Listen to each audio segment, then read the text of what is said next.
bertemu lagi dengan Ibu Isti Indartanti. Kali ini Ibu akan membawakan satu cerita yang sangat bagus buat kalian.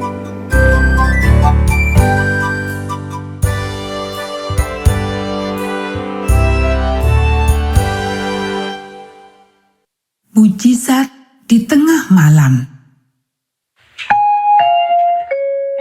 Ayat hafalan Mazmur pasal 91 ayat 11.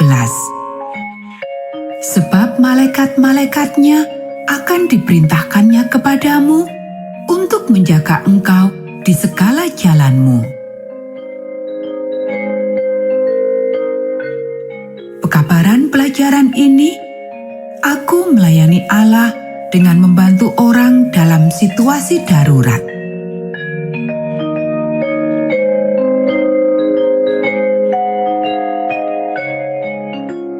Saat itu hari Jumat sore.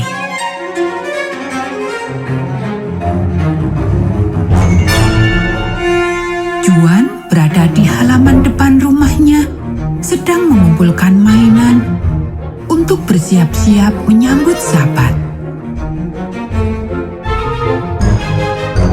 Di tetangga sebelah, adik perempuan temannya, Tina, sedang belajar bersepeda. Ia baru mulai belajar seminggu yang lalu. Tiba-tiba, Juan mendengar suara tabrakan. Ia melihat ke sekeliling dan melihat Tina telah menabrak kotak suratnya dan jatuh dari sepedanya. Ia segera berlari mendekat untuk menolongnya. Dalam beberapa menit, Tina telah kembali bersepeda. Saat darurat telah berakhir. Berikut ada sebuah cerita mengenai situasi darurat yang lebih serius dan seseorang yang menolong.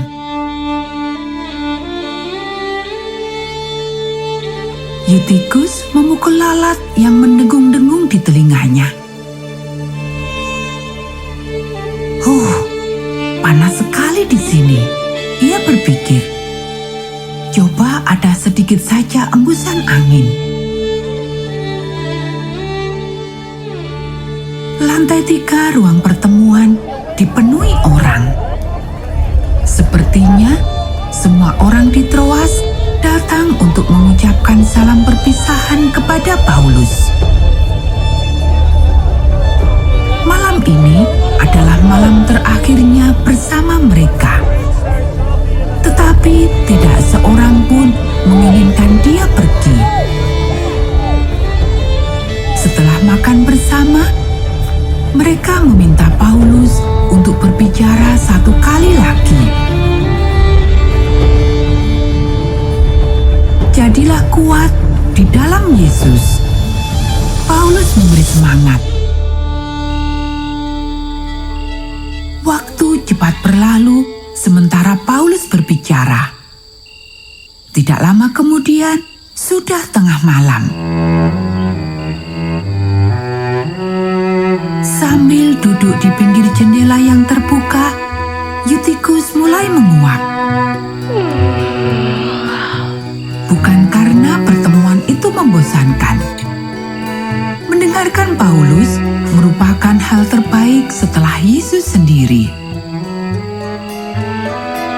Tetapi itu merupakan hari yang panjang dan suasana panas membuatnya mengantuk.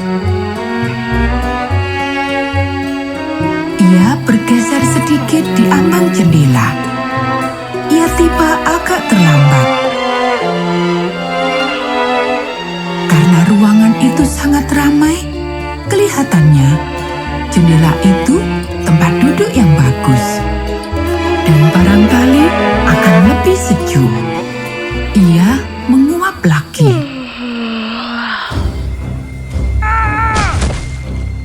Tiba-tiba, seorang teman yang duduk dekat dengan Eutikus terengah-engah. "Eutikus!"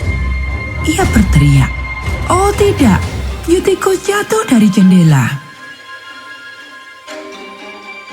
Orang itu secepatnya menuju pintu ke arah tangga dan berlari cepat ke jalan. Paulus mengikuti persis di belakangnya. Setiap orang dalam ruangan segera bergerak. Banyak orang berlarian ke bawah melihat apakah ada yang dapat mereka lakukan.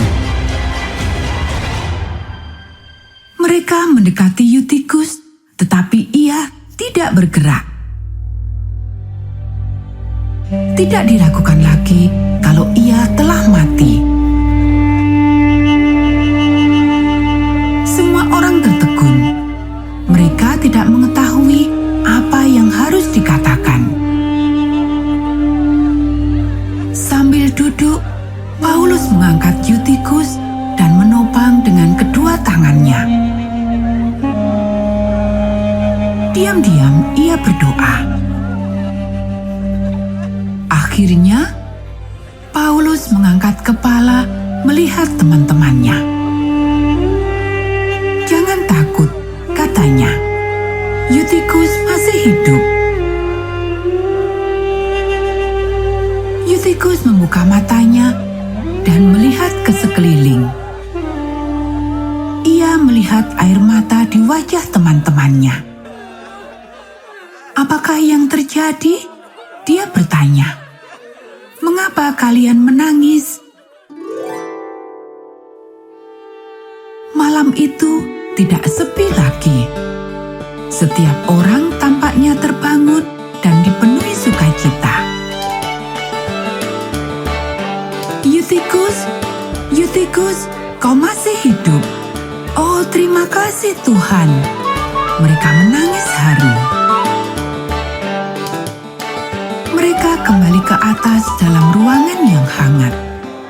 Tidak seorang pun mengantuk sekarang. Paulus meneruskan pekabarannya kepada orang banyak yang kembali segar. Ia berbicara kepada teman-temannya sampai dini hari. Meskipun Paulus berbicara kepada teman-temannya mengenai Yesus, ia segera berhenti untuk menolong Eutikus. Dan itulah yang Allah ingin kita lakukan. Mintalah Yesus sekarang ini untuk membantumu menolong orang lain kapan saja. Melayani Yesus berarti bahwa apapun yang kita lakukan, dimanapun kita bersedia dan siap menolong orang lain. Nah anak-anak, demikian tadi cerita Alkitab untuk kita pada saat ini. Kita akan bertemu kembali di cerita Alkitab yang selanjutnya.